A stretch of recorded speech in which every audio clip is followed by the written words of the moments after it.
sorry I have to be the one to tell you this, but the content on your website sucks. How do I know this? Well, you've got loads of people coming to your website, or you've got no people coming to your website. They're just not buying things. In this episode, we're going to show you the 3 power tools that any business owner can use to make their content fantastic. And I'm not talking about investing lots of money. I'm talking about 3 things. 3 things that you probably already have locked away in your brain that we're going to show you how to get out and how to create brilliant content. My name's Andrew Laws. This is the Business Amplifier Podcast.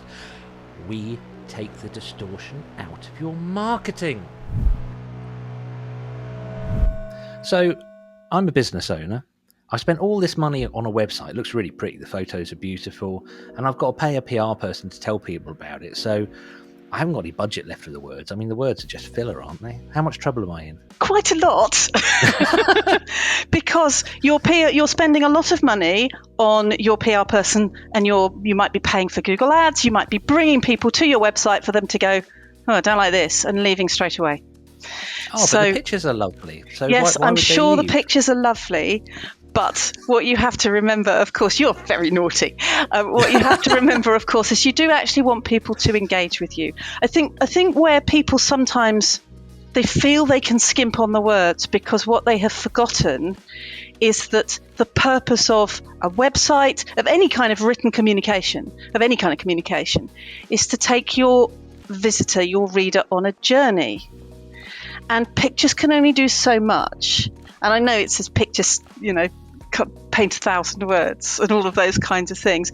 But actually, adding the words into that helps guide them along the way to make sure that the message that they're getting is the right message.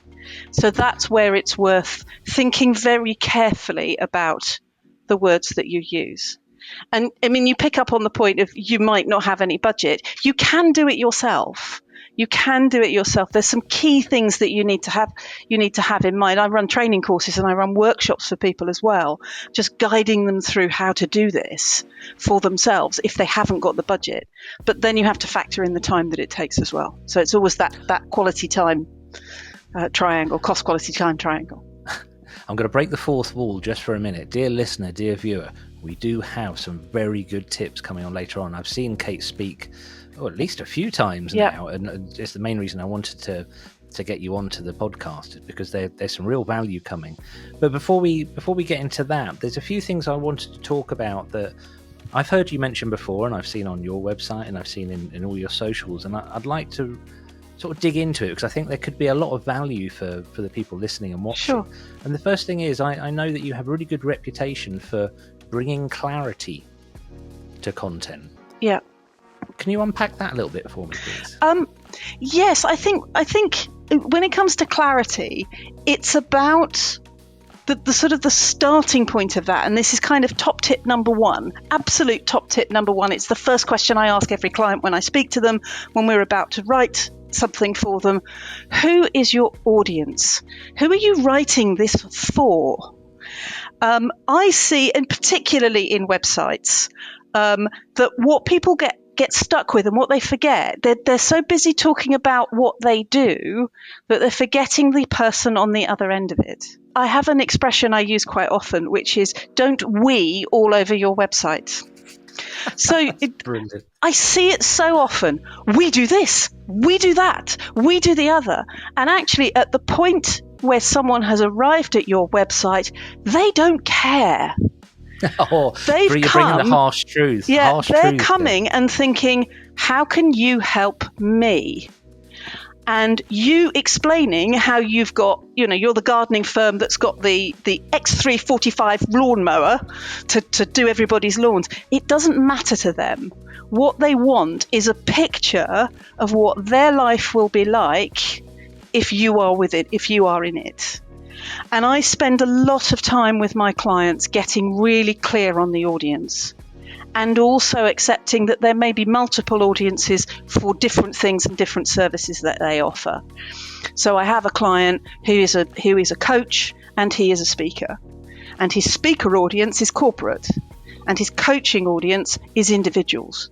And what we write for those two is markedly different and has a very different style to it, because we need to reach the people who are making a decision.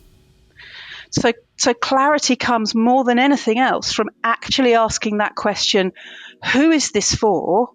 And what is it that they need right now at this point in the journey? I think that what do they want now is a question I don't see asked very often. And it's not something, I've got to be honest, it's not something I've considered a lot, because people's needs change, don't they, I guess?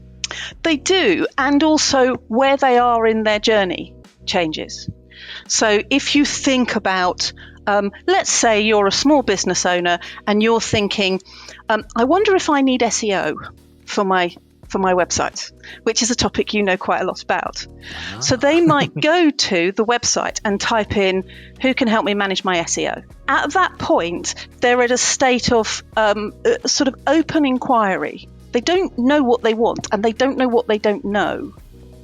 If, however, this is somebody who's had a meeting with you and had a nice long conversation about the SEO possibilities on their website, and now you've sent them to a particular page on the website or to an article that can help them, they're in a very different place within their journey, and therefore you write something quite different. And the style is different.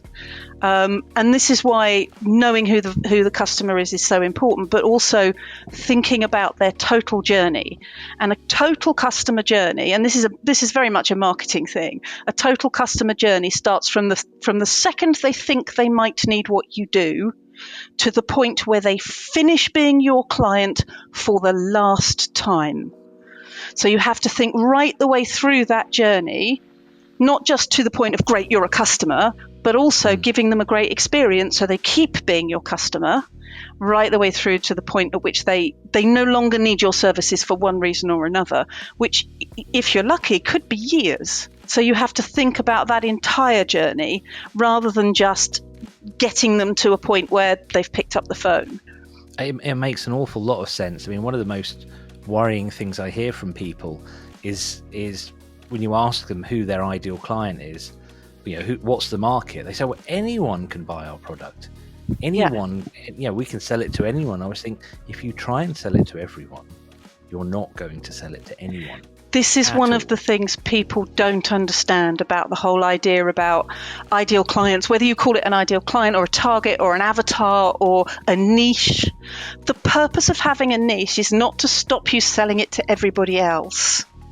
It's to give your marketing some focus. Yes, if you can sell to anybody, then by all means have a landing page or a web page for every different industry, because then you can talk specifically to that industry. How would you do that? Would you do it on service pages, or would you do it on blog posts, or was it just different for everyone? It can be different because it depends on what the purpose is. We wrote a website a few years ago for a finance company. He provided asset finance, so loans and those kinds of things to buy tractors, and we did do a page for every industry for him. There were about 35 of them for all the different industries, and that was done through the services pages. So we did asset finance for farmers, asset finance for gardening firms, asset finance for small businesses, asset finance for print firms. And we literally did a page for every one of those. But what it allowed us to do, it meant that every page spoke to the person relevant that was relevant. It also meant it wasted less time for the visitor, because they weren't wading through a whole load of content that was of no interest to them whatsoever. So if you're a farmer, you don't want to read about general and non-specific stuff. You just want to know, I need a tractor, how do I go about it? And we literally laid it out and said, okay, so if you need to buy farm machinery and plant, you have 4 options, and these are the 4 options. And obviously all the imagery around that also matches it, so that you've got tractors and fields and all of those kinds of things that farmers recognize. So this brings us really nicely back around to one of the first things you said, which is good copywriting for a website guides people along a journey. Because what you were saying there is, right, you've arrived in the right place. Now here are your options, or this is the way we recommend you go forward, or what sort of steering can you give to people to help along that journey? That's the point of the homepage. So the homepage on a website, the whole point of the homepage is to keep people on your site. and looking longer and further. And there's a whole range of reasons why you want them to do that. Apart from anything else, it helps with SEO because Google is looking at how long people stay on your site. So the homepage is a navigator. And we always break a homepage in the way that we write homepages. We break them up into the top section, the top sort of third of it is speaking absolutely directly to the visitor, assuming where they are in their journey, and that's different for different industries and things like that. If you've been introduced, it's a checkout of somebody you've already met. If you've Googled, it's you don't know them from Adam and you need to find out more. But that top third talks about, if your problem is this, we have a solution. Here's how we can help you. Or imagine what your life will be like with this beautiful new sofa, or, whatever it is. And then the next thing, and this is one of the biggest mistakes I see on websites, the next thing is proof. In other words, testimonials. If I see testimonials on a homepage, they're always at the bottom, which is crazy. Completely. It's nuts. Bring them to the top. Make sure they're the relevant ones that are nice and general, and people are saying the things you particularly want a new visitor to find out, because you can always put testimonials throughout your website. So that's the top third. And then the next section is talking about where you need to go now. So that's your services section, a bit of a summary of those services. That website that I was using as an example there, he simply had a whole series of tiles and just named them industry by industry. So you just clicked on the right one, like a which way now kind of an idea. And then at the bottom of that page, you then say, and this is who we are. So that again, it's answering the what's in it for me question before saying this is us. Because correct. It's not that people are selfish. They want to know they're in the right place, I guess, don't they? That's it. So if you think about, again, even if the homepage is a mini journey, what's in it for me? Can you help me? Do you get me? Do you understand what my issue is? How do you do that? And who are you? And that's the journey. Absolutely brilliant. And to know gold in the brown for the reason. To know how to steer people along that journey, you really have to know your audience. So number one, remember this, everyone. Know your audience. Number one. Number two, 3 words. Consistency. Sorry, I know it's not 3 words. It's a bit scary that I don't know that that's not 3 words. Consistency. Consistency is incredibly important. This is another of those things I see on websites a lot. I'll go to a website and I might look at the blog, and there's 2, and they're both dated July 2017, and it's always July 2017. I swear to God, I don't know why, but it's always July 2017. Something happened. Can I guess the title? Go on. Is the title of that blog, "We Have a New Website"? Sometimes. Sometimes it's who we are. Sometimes it's breaking news in the world of. But there are 2 blogs, and then there's nothing. So if you are going to blog, you have to be consistent, because going to a blog page that's got 2 blogs that are out of date says one of 2 things. Either here's a business that doesn't finish what it starts. Ooh. Or, they can't be in business anymore. I'll go somewhere else. That's the implication. Amazing. If anyone is listening and they're going, that might be me, I might have loads of out-of-date blogs on my site, either take them down so that nobody can. If you haven't got a blog at all, everyone will think, they just don't do a blog. They're not going to think you've got loads of out-of-date blogs. Either take them down. You can also, they certainly can in WordPress, you can redate them. Mm-hmm. So you can actually redate them so at least they look more up to date. But if you are going to do regular content on your website, and I do recommend that everybody does, then being consistent is really important. And that means setting a plan that you can stick to. And there's tons of information out there and tons of stuff saying you need to be on social media 3 days a week and you need to have a blog once every week and all of those kinds of things. That's that's the ideal. But if if there's you in your business and that's it, you and the dog, and you know there is no chance whatsoever of you doing that, then do a blog once a month. That's fine. It's enough to get you started, and then just repurpose that throughout all of those other things. So some of my blogs I've now turned into ebooks and things like that. So you can just repurpose all of those kinds of things. This kind of idea of doing more with your content. So once you've invested in either writing it yourself or working with a copywriter, I'm fascinated by this idea that that's not where the journey stops for that bit of content. So again, one of your reputations, and this precedes you, Kate, is that you help people do more with their content. They get more out of it. So can you unwrap that in a way that anyone listening who's thinking, look, I promise Kate and Andrew, I will leave this podcast and I will go and write an article. Can we give them some ideas for how to really squeeze all the blood out of that stone? Yeah. Okay. So let's say you've written a blog. Fantastic. Structure it in such a way that you've got maybe 4 or 5 headlines within that blog when you write it, because that's 4 or 5 social media posts. Each one of those headlines could be a topic for a social media post that you then say, if you want to learn more, read my blog. Mm-hmm. So you can do that. I particularly like doing blogs that are things like top tips, because they're quite easy to write and they show your expertise. So they're a great form, top tips for a fabulous website, great tips for writing an effective email, which is one that's come out from me quite recently. All of those kinds of things, they're really, really easy to share on social media because each tip is a social media post. Yeah. If you've done something as a top tip, that's a downloadable ebook that you can then turn into what's called a squeeze page. Fill in your details in order to get the top tips. Now you've got their contact details. Now you've also got the content to say, here's our newsletter with 5 top tips for emails. So that's what, 4 pieces of content that have come from that?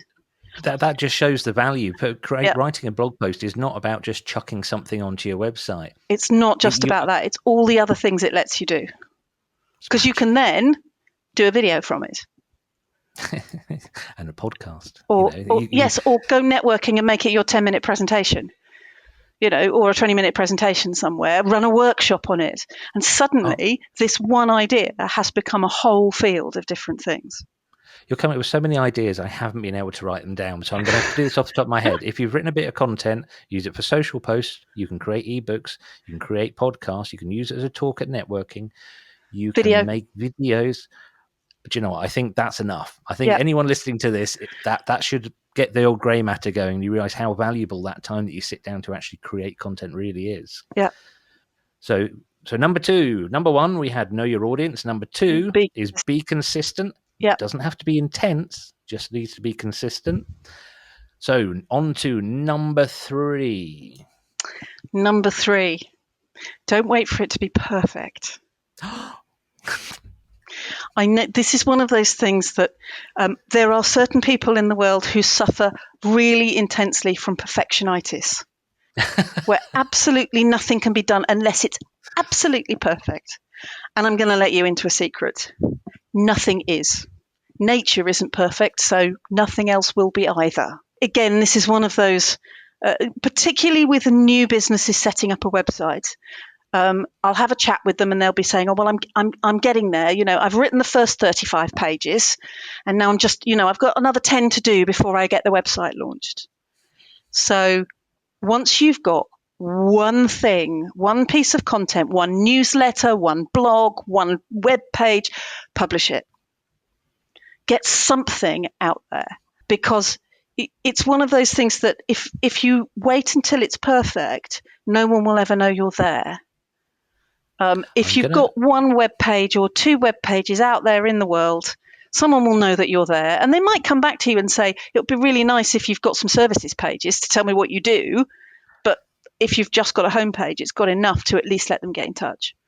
It's like pushing a snowball down a hill. It's going to start off really small, but it needs to start somewhere. I'm going to chuck in an SEO bonus here. I know this isn't overtly an SEO podcast, but one of the real advantages to just getting stuff published is that it's a real positive to edit it as you move forward. A lot of people will publish blog posts and then that is dead to them. They'll let it, like a bit of ticker tape, they'll let that bit of content just go and it ends up being ancient. The older that content gets, the less Google cares about it. Yeah. You can make massive SEO gains by keeping that content up to date. So this kind of whole don't wait for perfection, just publish is brilliant advice from an SEO perspective. Just make a note in your diary to go back and keep looking at these things. I'll give you a really good example of where we've done this. Actually, I'll give you a real world example, which I've written about on the SEO website. We have a client who are HR consultancy. And obviously, a lot of the work they do is related to employment law. Employment law changes all so the time. on a roll. So there was the eyeball of an employer of a beautiful team who don't cause me any hassle and are all wonderful. We set up a rolling review. So when an article gets to a certain age, we look at it from two perspectives. What is Google's understanding of this now? So what are they putting at the top of searches? And have the rules changed? Is the content still correct?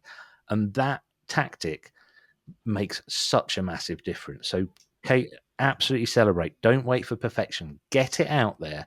It's one of those things that's sort of back on the consistency thing and how you can reuse content. What you also have to remember is once you've written, say, if you've done a blog a month for 3 years, you've got 36 blogs. No one will remember blog number 1. And actually your thinking and your understanding and your business will have come on. Go back, read it, edit it, correct it, redate it, make it blog number 37. Fantastic. Easy. Those 3 tips are absolutely great. So anyone listening or watching this who wants to get started with their own content, because we appreciate, as you say, the person and the dog in the corner might not have the budget for anything. Yep. But so if you want to start writing, 3 top tips. Know your audience. I'm so pleased you put that one first, Kate. That is absolute solid gold. That is your starting point. Do not pass go. Do not collect £200. Know your audience. Define it. Consistency. Brilliant tip. 3rd tip, don't wait for perfection. You've packed so much value into this episode. I really appreciate that. And I feel a little unkind because I'm going to throw a bit of a bomb at you. Go on. Can't we just use AI for all of this? In theory, yes, you can. So here's the things to understand about AI. And this is an emerging platform. It is changing all the time. I can take one look at a piece of written content and know it's been written by AI. So that's the first thing, is actually AI follows a set of formulas. It might be, it can get you off to a good start. I use it for things like idea generation.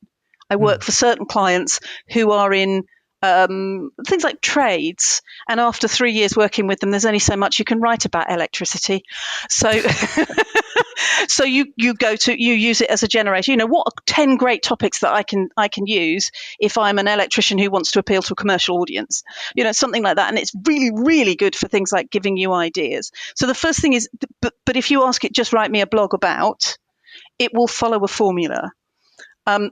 There's a fair risk that somebody else who also says, write me a blog about that, will get the same result. So your content won't be original. You might be comfortable with that. That's fine. The second thing that you need to be wary of, all AI thinks the internet is the truth. So before you use AI to write general content, pick a subject you are a real expert in, something you're really nerdy about. Ask it to write you a blog about that and see if you are satisfied with the result. That is the best summary. I must admit, I got that as a tip from another writer who I was speaking to recently. But I'm going to call that a bonus tip. Yeah, that's definitely a bonus tip. But it just it gives you an idea about quality. And of course, what that then becomes an issue about is that if you're using AI and the AI is not good quality because you haven't taken the time and effort to educate it properly, it's perpetuating poor quality information on the internet. It's actually making the problem worse. And it's been an issue with the internet ever since we started. There are dozens and dozens of wonderful quotations attributed to Einstein, Nelson Mandela, and none of them were said by those people. None of them happened. Yeah. I found one just yesterday, Hunter S. Thompson saying the music industry is a shallow money trench where men die like dogs. Yeah. And he never said that. Yep. And it's so widely accepted. Kate, that's brilliant. Brilliant bonus tip. If you want to know how good AI is, ask it to write something that you really, really understand, and then pour yourself a long, tall drink and have a good chuckle. Or be terrified, depending on how you're It'll be interesting. It just tells you, what it's like. But the other thing with AI, and again, it's emerging stuff, is there are real concerns about copyright, because it's harvesting the internet. That was somebody else's intellectual property. There are already cases going through the courts in America, which will start to set case law around this. At the moment, more around how you can use information on the internet to train AI, but copyright is starting to come through as an issue. So you need to be aware of that. There must come a time when the government will legislate. So if, to get yourself up and running on something, you choose to use AI, invest the time in educating it properly to make sure that the information's right, and make sure that somewhere on, if you're publishing it as a blog or something like that, you are tagging in the background that it was AI generated. Because if that legislation comes, which I think is possible, that you must declare if you have used AI. If you already know what was generated by AI, that becomes an easy task. If you can't remember, it becomes a living nightmare. But the truth is, Google can tell. Google knows when it's AI, and Google downranks you. So Google, it's very complex for Google, because with Google initially, we all kind of thought, well, if it's AI generated, then Google will just disregard it. The challenge with the Google algorithm from an SEO perspective is it's so complex, Google don't understand it. That's the sounds right, truth.